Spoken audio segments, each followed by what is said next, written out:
A brand new legend, changes to one of the maps, and a whole lot more. Season 21 is right around the corner, and I'm going to cover everything that there is to know. Special shout out to Apex and EA for letting me see the new season early. Let's get right into it. A real quick caveat, this video is being made ahead of time, obviously. So as always, sometimes information gets leaked out. A lot of the times those leaks are wrong. Please stay tuned throughout the video so you can have at least some accurate and up-to-date information. But do keep in mind, some of this information does get further elaborated on as the days get closer and closer to the season. But here we go. The new legend is called Alter, and she's a skirmisher legend. Her tactical is the Void Passage. This allows for her to breach a passage through walls, ceilings, and floors. This can create some pretty unique rotations and some interesting outplay. There will be a small period of time of being in phase, so basically like the Wraith phase, as you're coming out of the portal. Teammates and enemies can use this. It goes about 20 meters deep and can be used from 45 meters away. But do keep in mind, if you're going to use the portal from that range of 45 meters or anywhere in between, you still have to walk into the portal. So it's not going to be like you set the portal from a distance and you can directly enter it. You still have to close the gap to where the portal begins through that area. There's going to be a lot of unique use cases with this tactical. You can enter buildings that players are held up in. It could create a more faster rotation into a building. If you get to one of these hectic endgame circles, you could use it from a rotation through mountains or pieces of the map that are just way too large to get over and result in most players having to go around. It will be a really interesting ability, and I'm kind of amped to see how it plays out. Her passive is called Gift from the Rift. It allows for Alter to see a death box through walls, and she can take one item from that death box without having to physically be near the death box. Similar to kind of like a Loba ability in a way. This doesn't apply to her teammates, and it's just something for Alter herself. But you're not allowed to armor swap with this passive, and that's a key distinction I want to make here. You can take any other item that's in the death box, but people are not going to be able to just grab free armor swaps while they're fighting from a death box that's 30 meters away or whatever. Her ult is called the Void Nexus, and Alter can create a regroup point that allies can remotely interact with to open a phase tunnel back to that location. Keep in mind, enemies and friendlies can take this, but everybody only gets a one-time use charge. So when you take the Nexus, a Nexus relay will be left behind from where you took it from. And that's how enemies can follow you to the Nexus from this relay. Now, they didn't give a specific timer on how long this lasted. From what we saw and from what we heard, this ability definitely feels like one of these where you're going to have to play it out and see how good it actually is. It's really tough to say how good or bad this ability could be until you actually get into a game and you feel the mechanics of it. But basically, she is another legend that is going to be focused on teleportation. She's called Alter because she has these alternate personalities and she can alter the world around her. She does have some beef with Horizon, but more is going to be revealed on that throughout the season. For her upgrades, on her level 2, she can basically have a shorter cooldown on her ultimate, or her tactical can allow for some recon abilities. On her level 3 upgrades, she can decrease her tactical cooldown, or she can make her ult have no timer. So I guess, yeah, back to her ultimate. They didn't say how long it lasts, but on her level 3 upgrade, that's where you can have the no timer on it, and it has to be destroyed. And while there's still a ton of other content coming, we got to talk about one of the coolest things that Apex is doing. Solos is back. There's going to be a 6-week takeover at the beginning of the season, and it will take over the duos playlist. It will be 50 players. They will have respawn tokens. You'll get 1 token per match, and you can respawn up until round 4. Basically like 3 strikes, except you're not going to spawn back 3 times.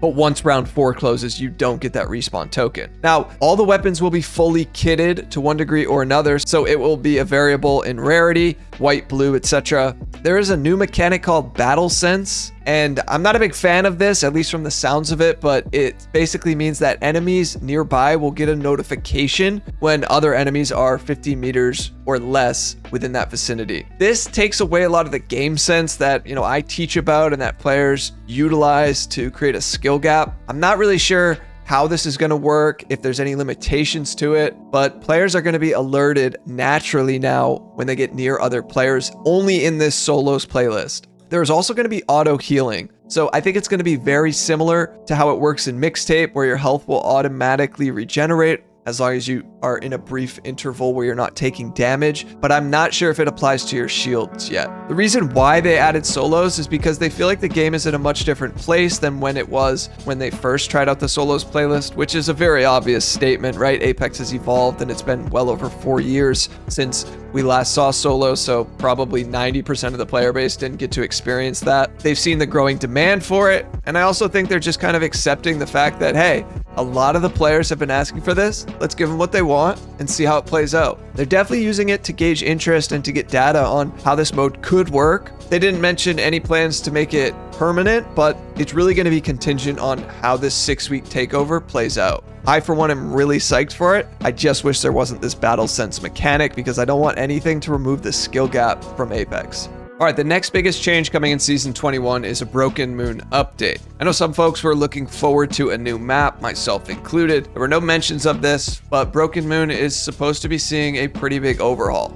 Apex says they had heard a lot of the complaints regarding the map, particularly the center of the map. Yeah, Promenade, we're talking about you. So they've opened that up and created a whole new POI there. They also said they obliterated one of the Atmos stations, but didn't mention which one. So keep in mind those are on the corners of the maps. There's 2 of them. They have removed some of the zip rails, and there are 0 zip rails that will take you into the middle of the map. In terms of like a total count of zip rails, they didn't say, but they do think there is a reduction in them overall. Stasis array looks to be changed. They wanted more predictable gameplay and safer rotations, especially in the center of the map. There are now 20 POIs, and some of these newer POIs I think are just smaller POIs that are a compilation of some buildings. Terraformer looked to be slightly changed as well, and it did look like there was an opening through one of the mountains from Terraformer to the Atmos station.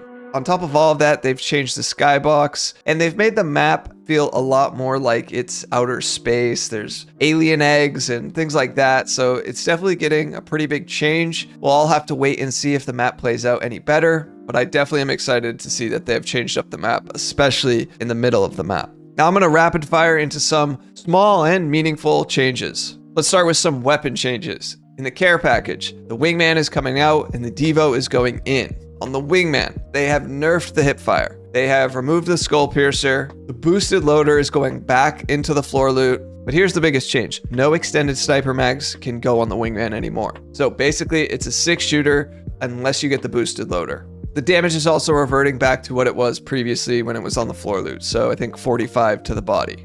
They didn't elaborate much on the devotion, but they did say if you played in the earlier seasons, this devotion is going to be a very similar version to that. The longbow is receiving a buff. There are no more barrel stabilizers that go on it. Obviously the skull piercer is removed for now. The recoil is changed so that it's basically the equivalent of what it was when it had the purple barrel on it. The ADS is better, and they definitely wanted it to compete more with the Sentinel. The 1x digi threat has been totally removed for now. They didn't feel like it really served a purpose last season, especially once they removed it from the Wingman and leaving it to only go on the shotguns and the RE or the P20. So they're going to reevaluate it and maybe come back with it in the future. Another change that I'm really excited for, although it's a minimal one, they're saying you no longer have to grab the banner physically from your teammate's death box. Now, we didn't really get clarification on if that just means there's no animation of picking it up so that you can armor swap quicker, or does that mean that you can just craft the banner? We don't really know, but I'm assuming that it for sure means there's no animation anymore. Let's talk about some of the legend changes. First is Crypto, and he's receiving some pretty meaningful updates. They're incorporating network expansion into his base kit, which I actually mentioned last season, so maybe they're listening to my videos. Basically, when the drone is out, it will automatically now display the number of squads within that 200-meter radius, even if Crypto isn't in the drone to view this. Of course, this means it's no longer an upgrade for Crypto, so for his level 2 upgrades, they're keeping the range increase, but adding a new upgrade that improves the drone handling. On his level 3 upgrade is 2 new upgrades. One is called Satellite Imagery, which provides a lingering scan, or the second is called Hackathon, which grants a greatly reduced drone recharge time and a speed boost on his ultimate, whether it's used or when it's destroyed. For Newcastle, now these are normal buffs from the sounds of it and not changes to his upgrades. They're speeding up the deploy time on his tactical so that you aren't taking too much damage before you're able to even get his tactical out. His ultimate will now zap projectiles while energized. This is similar to Watson's ult, but still pretty different.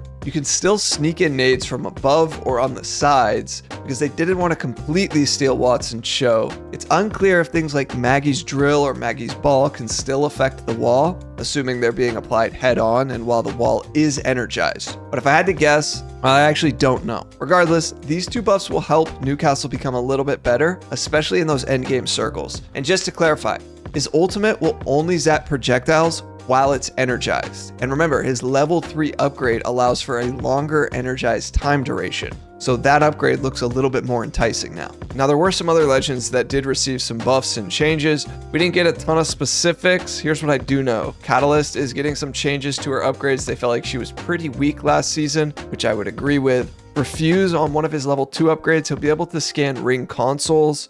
But I'm sure most players will still go with that reduction in damage and the slowing effects from the mother load.